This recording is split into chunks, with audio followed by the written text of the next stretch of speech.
Assalamualaikum warahmatullahi wabarakatuh. Saya Rizda Lestari dengan NIM 040 kelas 4B PGMI. Di video kali ini saya ingin mengulas materi selama 1 semester untuk memenuhi tugas UAS Bahasa Sastra Indonesia. Materi pertama adalah mengenai deskripsi benda. Seperti yang kita ketahui, kata benda atau nomina adalah salah satu jenis kata yang kerap ditemukan pada karya sastra maupun tulisan resmi dalam bahasa Indonesia. Nah, kata benda ini keberadaannya juga dapat dilihat dari 3 segi pandang yang berbeda. Yang pertama ada segi semantis, segi sintaksis, dan segi bentuknya. Kemudian ada berbagai sudut pandang mengenai kata benda. Yang pertama ada nomina yang mengandung fitur semantik universal, yang sifatnya itu adalah umum. Misalnya kita mengambil contoh kata sapi. Nah, dari kata sapi ini memiliki makna yang berupa hewan ternak yang berkaki 4, memiliki mata 2, terus memiliki warna corak yang berbeda-beda. Ada hitam putih, coklat, bahkan ada yang coklat putih. Kemudian juga menghasilkan susu. Nah, yang nomor 2 adalah nomina yang mengandung fitur semantik kodratik. Nah, maknanya itu adalah kegiatan yang lumrah pada kata tersebut. Misalnya kita mengambil contoh kata semangka.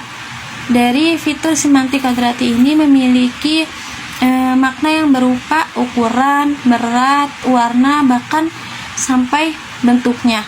Kemudian ada jenis-jenis kata benda. Yang pertama ada nomina dasar dan nomina turunan. Nah, nomina dasar ini adalah kata benda yang ciri bentuknya tidak memiliki imbuhan. Nah, dari nomina dasar ini terdapat 2 jenis juga. Ada nomina dasar umum dan khusus. Kalau nomina dasar khusus yaitu mengacu pada nama tempat, nama geografis, nama diri orang, dan nama hari. Sedangkan nomina dasar umum dia mengacu pada tempat, keterangan waktu, keterangan cara, dan masih banyak lainnya. Yang kedua ada nomina turunan. Nomina turunan ini yang melalui proses afiksasi atau imbuhan, pengulangan, dan pemajemukan. Selanjutnya adalah mengenai perbedaan benda konkret dan benda abstrak. Dari benda konkret dan benda abstrak ini termaksud dari segi bentuknya kata benda. Nah, apa sih perbedaan dari benda konkret dengan benda abstrak?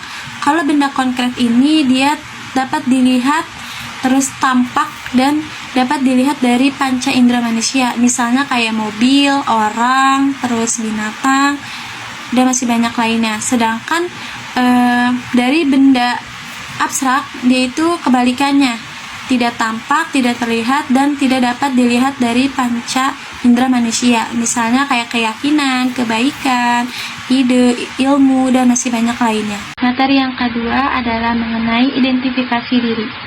Seperti yang kita ketahui, identifikasi diri adalah sebagai tanda pengenalan diri, bukti diri seseorang, atau penetapan identitas seseorang. Terus bagaimana sih cara menuliskan nama diri? Nama diri diartikan sebagai sebutan untuk menunjukkan atau sebagai penanda identitas seseorang. Kemudian nama memiliki 3 arti, yaitu yang pertama kata untuk menyebut atau memanggil orang. Yang kedua sebagai gelar. Yang ketiga adalah kemasyhuran dan kehormatan. Contohnya, nama saya Rizda Lestari, biasa dipanggil dengan Rizda. Kemudian menuliskan nama keluarga dengan gelar kekerabatan. Yang pertama ada proses identitas diri. Bisa dilakukan dengan mengenalkan diri sendiri, nama orang tua kayak ayah, ibu, atau bahkan bisa ke kerabatnya. Misalnya, aku adalah Rizda, nama lengkapku adalah Rizda Lestari. Nama ayahku Pak Mamat, nama lengkapnya adalah Bapak Mamat Widiana. Sedangkan ibuku, Ibu Tati, nama lengkapnya Tati Mariati. Yang kedua adalah pembentukan nama. Nama-nama yang diberikan oleh orang tua kepada anak biasanya tergantung dari asal pulau, terus suku, kebudayaan, bahasa, bahkan pendidikan yang diterima oleh orang tua.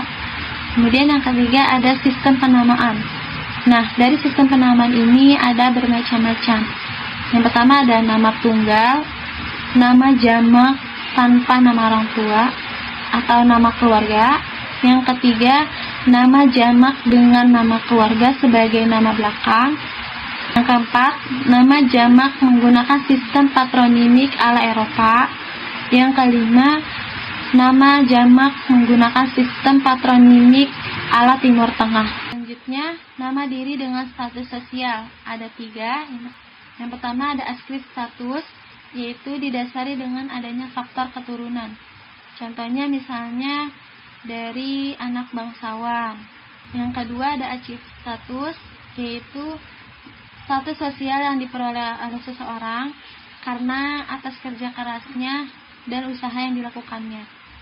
Yang ketiga ada assign status, yaitu status yang diberikan oleh masyarakat sebagai tanda penghargaan atau jasa yang telah dilakukan. Selanjutnya, menuliskan nama diri dengan pangkat akademik. Yang pertama, singkatan nama orang, nama gelar, nama sapaan, atau nama jabatan. Contohnya kayak SE, sarjana ekonomi, terus BPK atau Bapak. Yang kedua adalah singkatan nama resmi badan lembaga pemerintahan atau badan organisasi dan lain sebagainya. Contohnya kayak DPR, Dewan Perwakilan Rakyat. Yang ketiga, akronim nama diri yang berupa gabungan huruf awal. Misalnya kayak ABRI, artinya Angkatan Bersenjata Republik Indonesia. Yang keempat, akronim nama diri yang berupa gabungan suku kata atau gabungan huruf.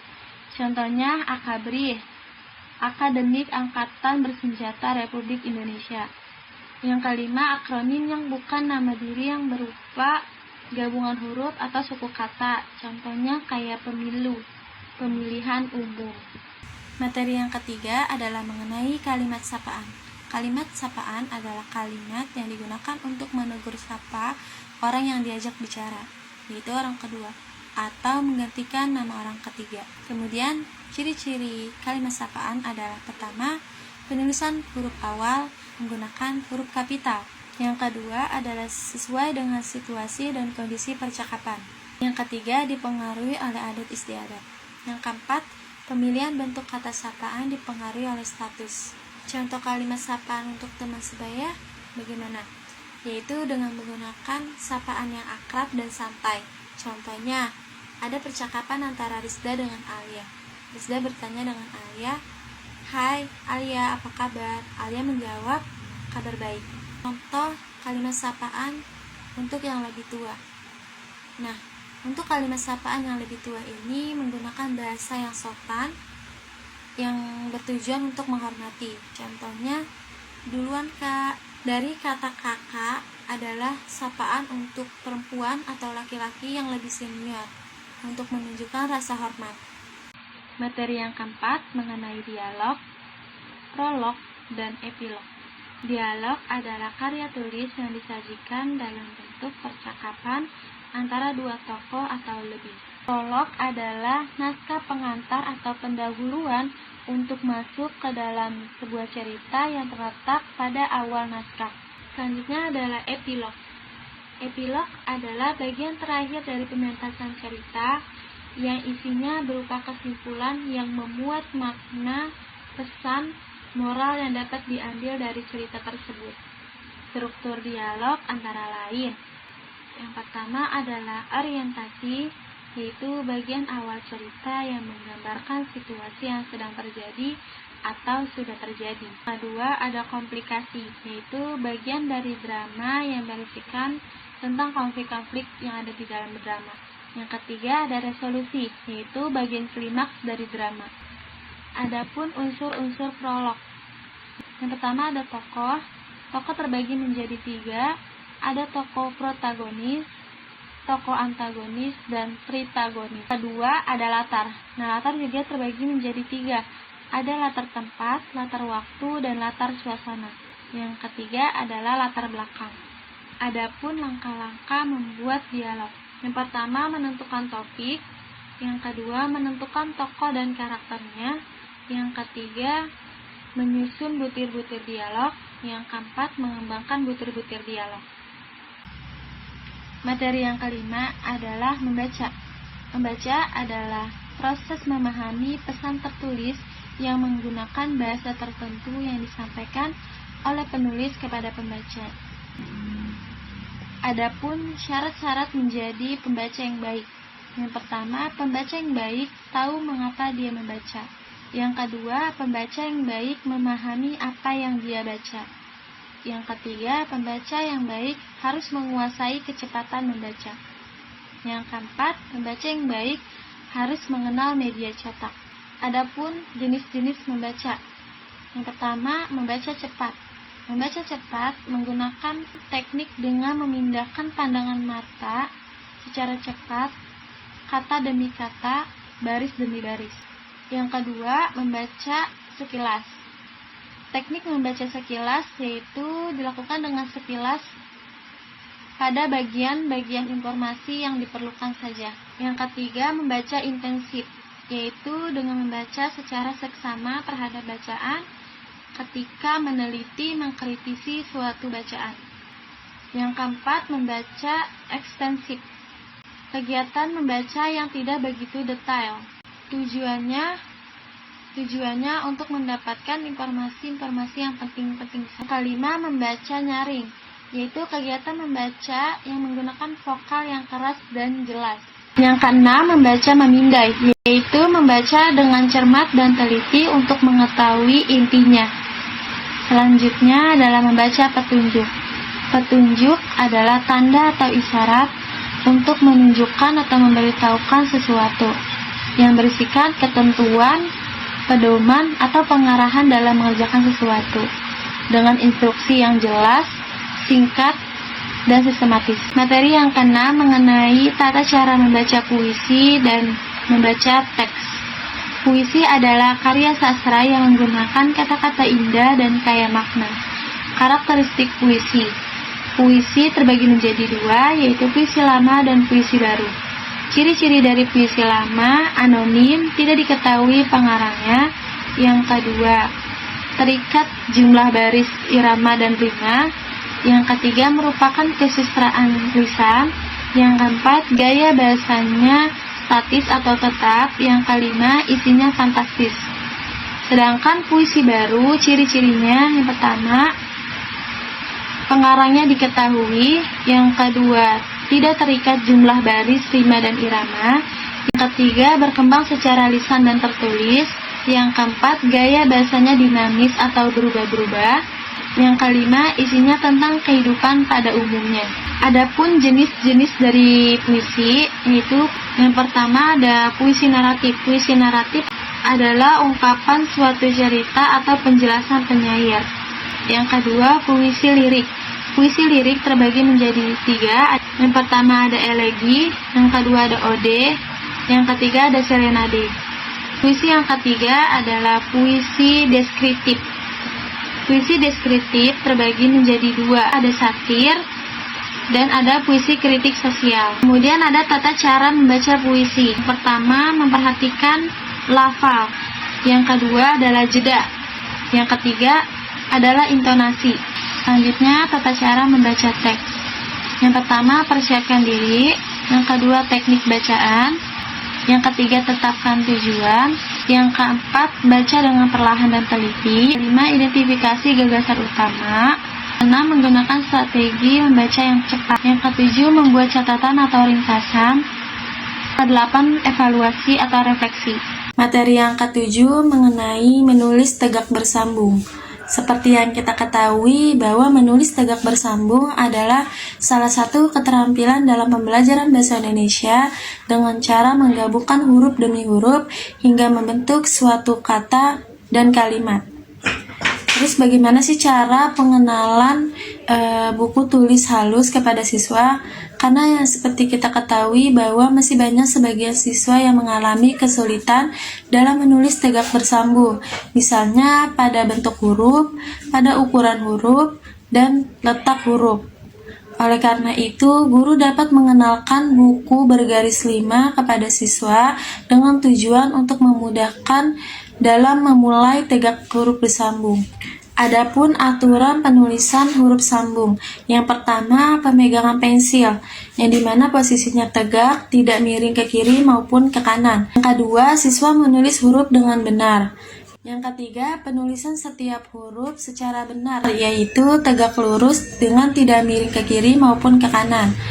Yang keempat, ukuran huruf atas bawah ditulis hingga menyentuh garis. Materi yang ke-8 mengenai ringkasan. Ringkasan adalah penyajian bacaan dalam bentuk singkat dengan mempertahankan urutan isi dan sudut pandang. Adapun langkah-langkah dalam menyusun ringkasan. Yang pertama, membaca naskah asli. Yang kedua, mencatat gagasan utama. Yang ketiga, membuat reproduksi. Yang keempat, ketentuan tambahan. Materi yang ke-9 mengenai parafrase.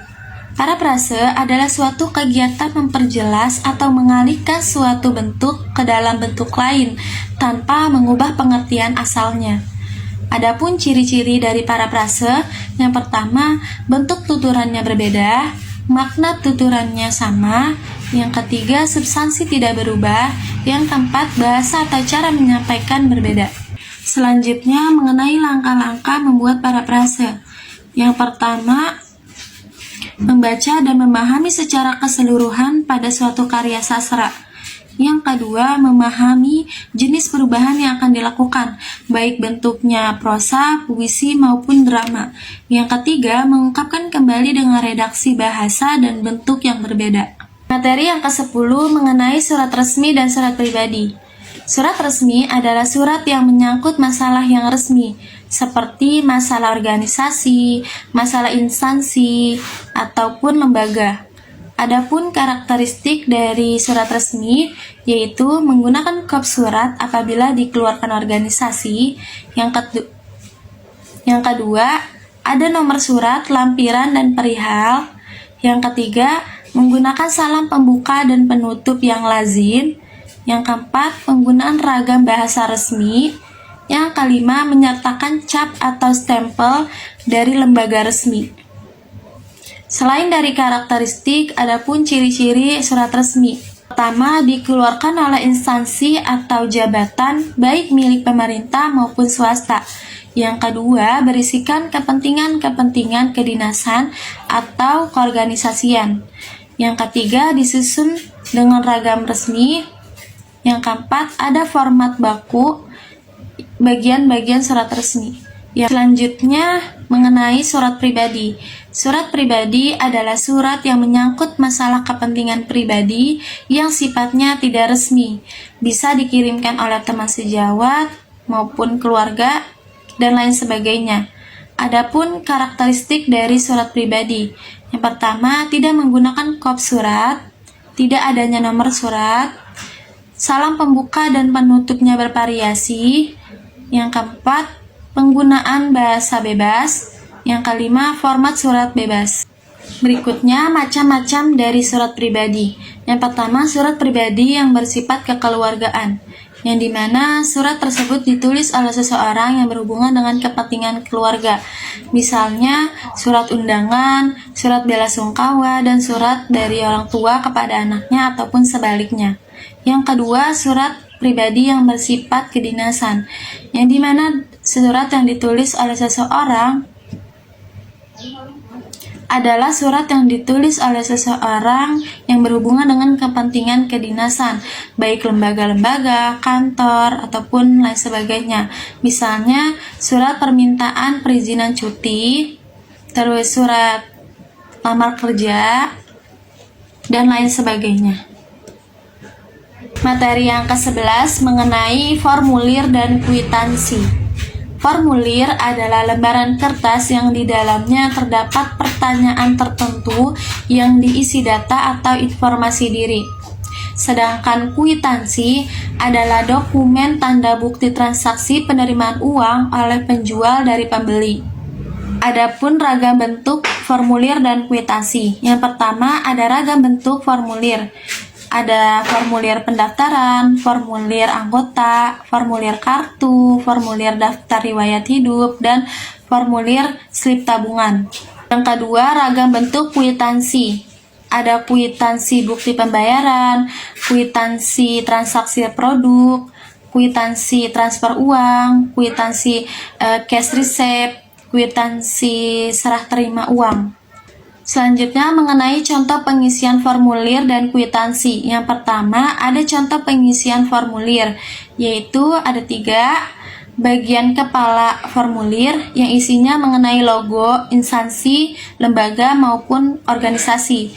Yang kedua, bagian tubuh formulir yang isinya data-data. Yang ketiga, bagian kaki formulir. Yang kedua, contoh penulisan kwitansi. Yang pertama, masukkan nomor kwitansi. Yang kedua, tulis nama penerima dan penyetor. Yang ketiga, masukkan tanggal saat transaksi.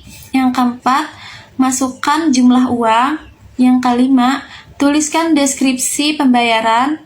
Yang keenam, bubuhkan tanda tangan. Materi yang ke-12 mengenai naskah pidato. Pidato adalah kegiatan berbicara di depan umum untuk menyampaikan suatu hal dalam situasi tertentu. Adapun tujuan dari pidato, yang pertama menyampaikan informasi, yang kedua meyakinkan dan mempengaruhi sikap pendengar, yang ketiga menghibur pendengar, yang keempat menekankan pada aspek-aspek pendidikan. Selanjutnya mengenai langkah-langkah menulis naskah pidato. Yang pertama, menentukan tema atau pokok pembicaraan. Yang kedua, mendaftar pokok-pokok isi yang akan disampaikan dalam pidato. Yang ketiga, menentukan tujuan pidato. Yang keempat, menyusun kerangka pidato yang terdiri dari pendahuluan, isi, dan penutup. Yang kelima, mengembangkan kerangka pidato menjadi naskah pidato.